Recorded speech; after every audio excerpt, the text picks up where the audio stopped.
He laughed at her weight, shoving the blood-stained Russian contract into her apron. "If you're so smart, translate it sweetheart." The city's most ruthless crime boss sneered. But when the fat, invisible waitress read the first line, her perfect Moscow accent didn't just silence the room, it exposed his impending assassination. Beatrice Gallen was entirely used to being invisible, which was a bitter irony, considering she took up more physical space than anyone else in the room. At 280 pounds, Beatrice was undeniably unapologetically fat. In the unforgiving, dim lighting of the Wellington, Chicago's most exclusive and discreet steakhouse, her size made her a target. The high society patrons and the underworld elites who frequented the private dining rooms didn't see a 29-year-old woman with a genius IQ. They saw a sweating, clumsy fixture in a cheap polyester uniform. They saw a punchline. They saw a wide target for their casual cruelty. Her manager, a weasel of a man named Richard, deliberately assigned her the most physically demanding sections of the restaurant. Tonight it was the Diamond Room, a private, soundproofed enclave at the back of the establishment, reserved for men whose names appeared in federal indictments rather than social registers. Beatrice shifted her weight, ignoring the familiar throbbing ache in her lower back and the chafing of her thighs beneath her thick tights. She balanced a silver tray, loaded with crystal decanters of bourbon and sparkling water, taking a deep breath before pushing open the heavy mahogany doors. The air inside the Diamond Room was thick with the suffocating scent of expensive Cuban cigars and impending violence. Sitting at the head of the long oak table was Vincent Romano. At 32, Vincent was the undisputed head of the Romano syndicate, having seized control after his father's sudden, violent departure from the mortal coil.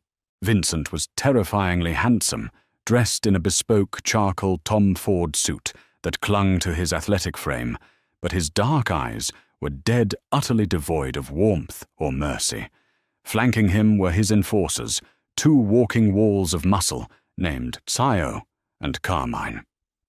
Across the table sat the reason for the palpable tension in the room, Grigory Ivanov. Grigory was a brutal relic of the Solntsevskaya Bratva, a Russian oligarch who operated out of Brighton Beach, but had recently pushed his aggressive expansion into Romano territory. Grigory was built like a bear. His face scarred his massive hands, resting flat on the polished wood. With Grigory were three silent, heavily armed Russian operatives. Beatrice kept her eyes glued to the floor. In and out. Pour the drinks clear. The plates disappear. It was the mantra that had kept her alive for the past 3 years. No one in the Wellington knew the truth about the fat, quiet waitress. They didn't know that Beatrice Gallen wasn't her real name. They didn't know that 3 years ago she was Dr. Beatrice Hall, a senior cryptologic linguist working as a private contractor for the NSA at Fort Meade. She had specialized in Eastern European dialects and encrypted communications, but after intercepting a communication that tied a corrupt FBI director directly to the Bratva, her life had imploded. Her handler was murdered, her apartment was firebombed, and Beatrice had run.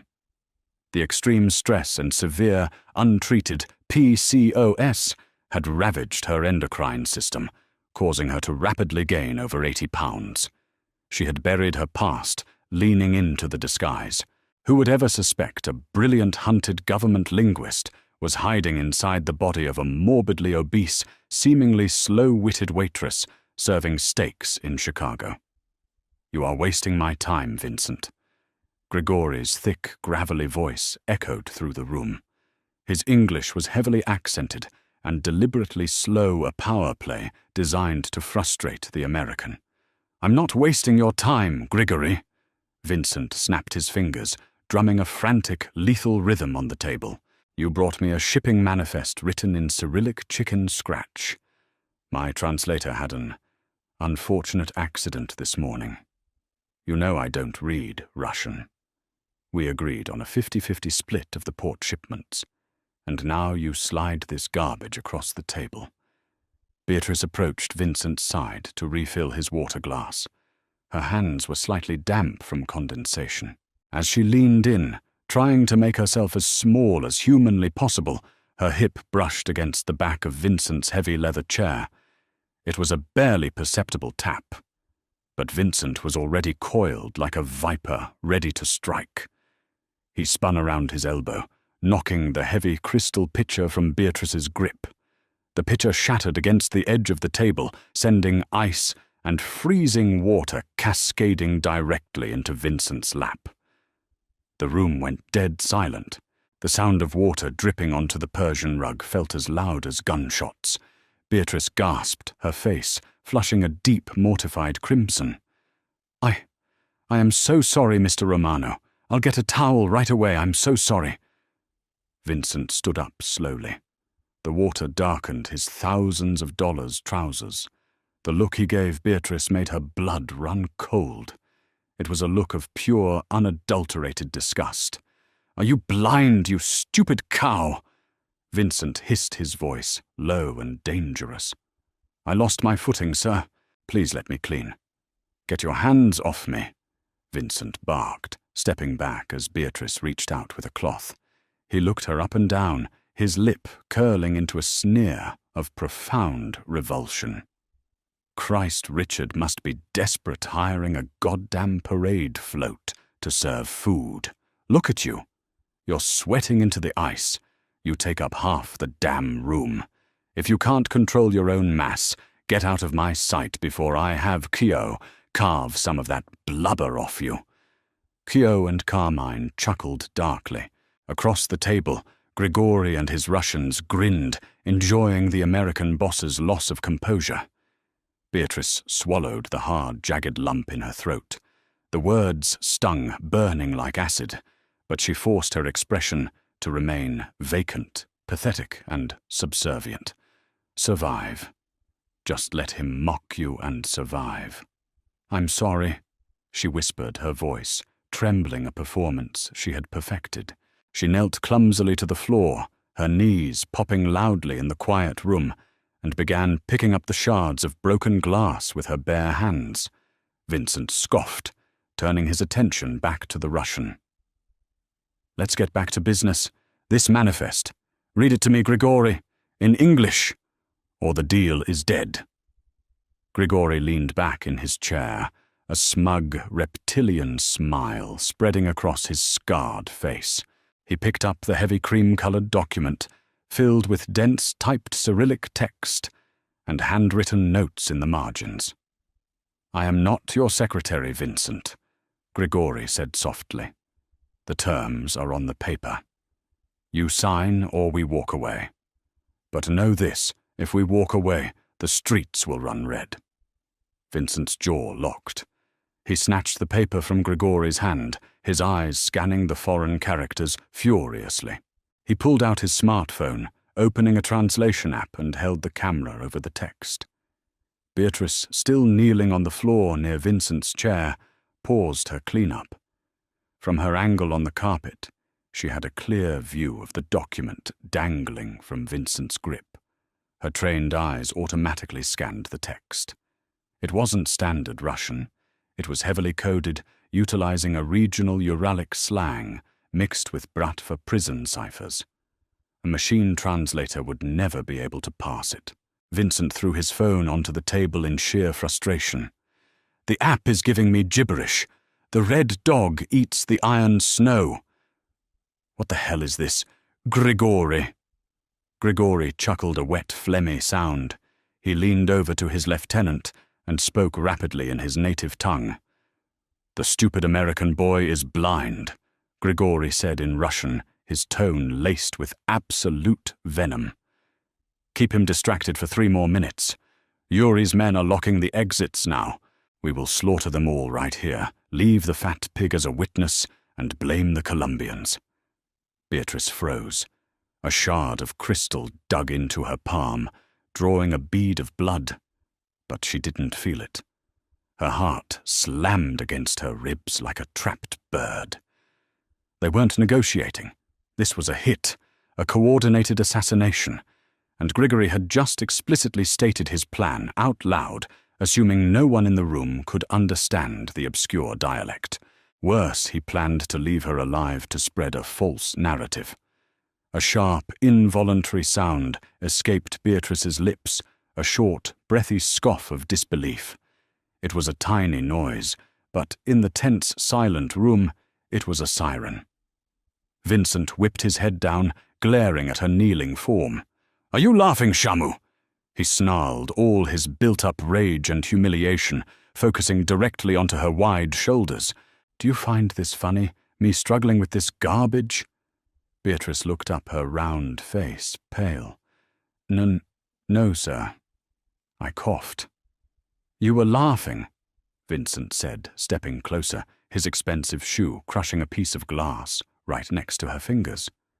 He bent down, towering over her, waving the Russian document directly in her face.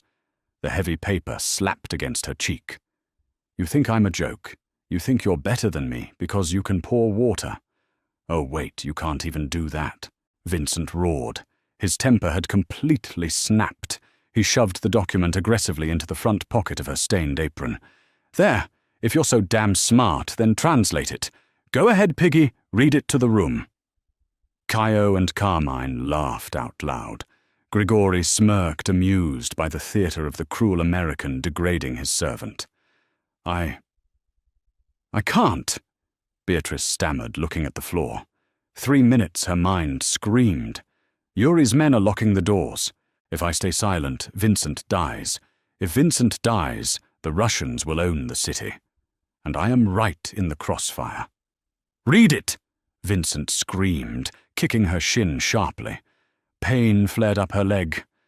Something inside Beatrice snapped. Years of hiding. Years of taking the abuse, the fat jokes, the shoves, the sheer indignity of making herself a punching bag to survive. She looked at Vincent, arrogant, blind, and seconds away from having his brains blown out across the expensive wallpaper. Then she looked at Grigory the monster, who thought he had outsmarted everyone. Beatrice slowly pushed herself off the floor. She didn't struggle this time. She stood up to her full height of 5'10". With her broad shoulders and substantial mass, she suddenly didn't look pathetic anymore. She looked imposing. She reached into her apron with a bloodied hand and pulled out the document. She didn't tremble. She wiped a smudge of blood onto her apron and locked eyes with Vincent. The vacant, terrified expression melted from her face, replaced by a cold, calculating steel that made Vincent physically recoil a fraction of an inch. "You really want a translation, Mr. Romano?" Beatrice's voice had changed. The meek, high-pitched tremble was gone. It was replaced by a smooth, authoritative alto that commanded the entire room. Vincent blinked, thrown off balance by the sudden shift in her demeanor. "What did you say?" Beatrice didn't look at him. She turned her gaze to Grigory Ivanov. The Russian boss's smirk faltered slightly as he met her dead, unflinching eyes. "The printed text is a standard trade agreement regarding the shipping containers at Navy Pier," Beatrice said flawlessly. "However, it's a decoy. The handwritten notes in the margins are written in a Bratva cipher originating from the Yekaterinburg penal colonies." The silence in the room was absolute. Vincent stared at her, his jaw slack. Co and Carmine exchanged bewildered glances. Grigory's face drained of color. He sat bolt upright, his massive hands gripping the armrests of his chair. Beatrice took a step closer to the table, her presence dominating the space. "It says, 'Do not sign. Stalling tactic. Yuri has secured the perimeter and disabled the security cameras. At 2100 hours, breach the diamond room and execute Romano and his guard dogs.'" Vincent froze in shock. His eyes darted from the fat waitress to the clock on the wall. It read 20:58. And just a moment ago, Beatrice continued her perfect rapid-fire Russian, echoing through the room, matching Grigori's exact dialect. "You told your men that I would be left alive to blame the Colombians." She switched back to English, looking at Vincent, whose hand was already instinctively reaching for the firearm inside his jacket. "They aren't here to negotiate, Mr. Romano." Beatrice said, her voice eerily calm, as the reality of the situation crashed over the Mafia boss. "They are here to slaughter you, and you have exactly 1 minute and 20 seconds before Yuri walks through those doors with automatic weapons." Vincent Romano, the terror of Chicago's underworld, looked at the overweight waitress he had mocked just seconds before. The sheer magnitude of his miscalculation hit him like a freight train. She wasn't a joke. She was the most dangerous person in the room. Grigori roared a curse in Russian, kicking his chair back and reaching inside his coat. "Kill them!" Grigori screamed. The illusion of peace shattered. The illusion of peace shattered with the deafening crack of a Tokarev TT-33. Grigori was fast for a massive man, his weapon clearing his holster in a blur of motion, aimed directly between Vincent Romano's eyes. But Beatrice, operating on muscle memory forged in a classified tactical survival course at Camp Peary years ago, was already moving. She didn't try to be graceful. She threw her entire 280-pound frame forward, tackling Vincent's heavy leather chair right at the fulcrum. Vincent roared in surprise as the chair tipped backward. Grigori's shot went wild, the supersonic round tearing through the lapel of Vincent's Tom Ford suit and burying itself into the mahogany paneling behind them. "Gun!" Carmine bellowed, drawing his Sig Sauer P226. The diamond room erupted into absolute chaos. The claustrophobic space filled with the choking smell of cordite burning cigar ash and pulverized drywall. C.O. Vincent's hulking enforcer took a round to the shoulder, but managed to flip the massive oak dining table onto its side with a feral grunt, creating a thick wooden barricade between the Italians and the Russians. "Get down!" Beatrice screamed at Vincent, grabbing him by the collar of his ruined suit and dragging him behind the overturned table. The sheer physical strength in her grip shocked him. She hauled his dead weight across the Persian rug as if he were made of straw. "You set me up, you fat bitch!" Vincent snarled, his eyes wild with adrenaline and fury. He leveled his own weapon right at Beatrice's chest, his finger white on the trigger. He was bleeding from a graze on his neck, his immaculate facade completely fractured. Beatrice didn't flinch. She slapped the barrel of his gun downward with a sharp, violent smack. "If I set you up, you'd be missing the back of your skull right now. The main doors are compromised. Yuri's men are stacking up in the hallway." Right on cue, the heavy, soundproof doors of the diamond room exploded inward. Wood splinters the size of javelins rained down upon the room as 3 heavily armed Spetsnaz-trained mercenaries breached the threshold, their suppressed MP5 submachine guns sweeping the room with lethal precision. Grigori, pinned behind the far side of the room, roared an order in Russian. "Pin them down, grenade!" Beatrice's eyes widened. "He's tossing a frag. The service door now. Behind the expensive wine racks lining the back wall was a discreet, flush-mounted door used exclusively by the waitstaff. It was barely noticeable, designed to blend into the velvet wallpaper. Vincent looked at her, his brain struggling to reconcile the sweating, clumsy waitress he had humiliated 5 minutes ago with the cold tactical commander barking orders in his ear. "It's locked. It requires a biometric scan from the manager. Richard sold you out. He disabled the maglocks to trap you in here," Beatrice yelled over the deafening roar of automatic gunfire. Carmine was blindly returning fire over the top of the table, his brass casings raining down on Beatrice's apron. "Cover us, Carmine!" Vincent shouted, finally trusting her. He scrambled on his hands and knees toward the wine rack, Beatrice right behind him. A fragmentation grenade clattered across the hardwood floor, rolling ominously toward the overturned table. "Move!" Beatrice roared. They reached the service door. Vincent slammed his shoulder against it, but the heavy steel core didn't budge. "It's jammed. The frame is warped from the breach charge." Beatrice looked back. The grenade was 3 seconds from detonation. Carmine and Theo were scrambling toward them. "Get out of the way!" Beatrice commanded. Vincent stepped back, bewildered. Beatrice took 2 steps back, planted her heavy, slip-resistant shoes firmly on the floor, and drove her body forward. She channeled every ounce of her mass, her broad shoulders acting as a biological battering ram, and slammed into the dead center of the jammed door. Metal shrieked. The locking mechanism, already weakened by the structural shift of the explosion, violently gave way. The door burst open, spilling Beatrice and Vincent out into the narrow stainless steel service corridor, just as the grenade detonated inside the diamond room. The shockwave blew them off their feet, showering the corridor with shattered wine bottles and flaming debris. The concussive blast rattled Beatrice's teeth, ringing in her ears like a shrill siren. "Up, get up!" Vincent grabbed her arm, hauling her to her feet. The contempt in his touch was gone, replaced by a desperate, adrenaline-fueled necessity. Carmine stumbled through the doorway a second later, dragging a severely wounded CIO.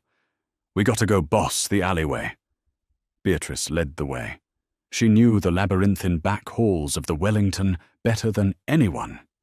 They bypassed the main kitchen, shoving through swinging doors and ignoring the terrified screams of the culinary staff diving for cover. They burst out through the loading dock doors into the freezing, unforgiving Chicago night. The bitter wind bit into Beatrice's bare arms, chilling the sweat that soaked her uniform. A black armored Lincoln Navigator idled in the alley, the driver already pulling up with the rear doors thrown open. "Get in," Vincent ordered, shoving Beatrice into the leather-upholstered back seat before climbing in beside her. Carmine threw CIO into the middle row and slapped the driver's headrest. "Drive. Go, go, go." The massive SUV's tires shrieked against the icy pavement, fishtailing wildly before shooting out onto Michigan Avenue, leaving the burning, bullet-riddled steakhouse behind them. Inside the cabin, the only sounds were CIO's ragged breathing and the wail of distant police sirens. Vincent slumped back against the luxurious leather, his chest heaving. His custom suit was ruined, stained with his own blood and the dust of the ruined dining room. He slowly turned his head to look at the woman sitting next to him. Beatrice was a mess. Her cheap polyester uniform was torn and stained with soot. Her hair had escaped its tight bun, hanging in wild, tangled strands around her round, flushed face. She was breathing heavily, her hands shaking slightly from the sudden crash of adrenaline. Vincent raised his Sig Sauer, pressing the hot barrel directly against her temple. "Now," Vincent whispered, his voice a lethal vibrating blade. "You have exactly 10 seconds to tell me who the hell you actually are before I paint these windows with your brains. Start talking Shamu." Beatrice felt the searing heat of the gun barrel pressing into her skin. She didn't close her eyes. She didn't beg. The terrified, subservient waitress was dead, burned away in the fires of the diamond room. She turned her head slowly, forcing the barrel of the gun to slide against her cheek until she was looking directly into Vincent Romano's dark, furious eyes. "My name is Dr. Beatrice Hall," she said, her voice steady and chillingly calm. "Former Senior Cryptologic Linguist Division, 43 National Security Agency. And if you pull that trigger, Mr. Romano, you will be dead within 48 hours because I am the only person alive who knows the identities of the men inside your own syndicate who are currently hunting you." Vincent's finger hesitated on the trigger. The absolute certainty in her tone was disarming.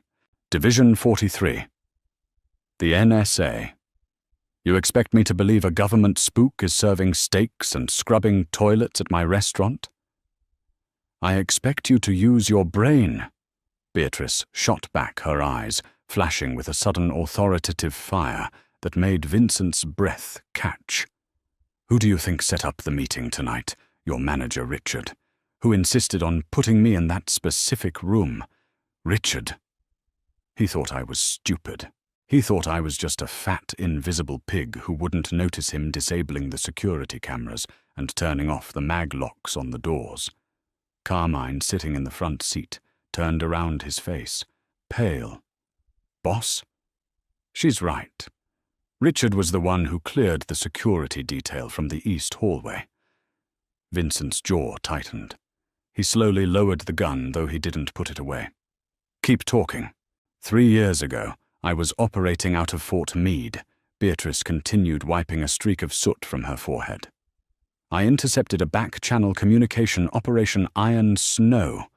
It detailed a massive logistics pipeline, moving military-grade weaponry through the port of Chicago. The Bratva was coordinating it, but they had a partner. The FBI director, Thomas Croft. Vincent's eyes widened slightly. Croft was a known entity, a powerful man who had been a thorn in the Romano syndicate's side for years. I decrypted the files. I found the money trail. But before I could blow the whistle, my handler was found dead in his car, with 2 bullets in the back of his head. My apartment was firebombed. I realized the corruption went deeper than I could fight.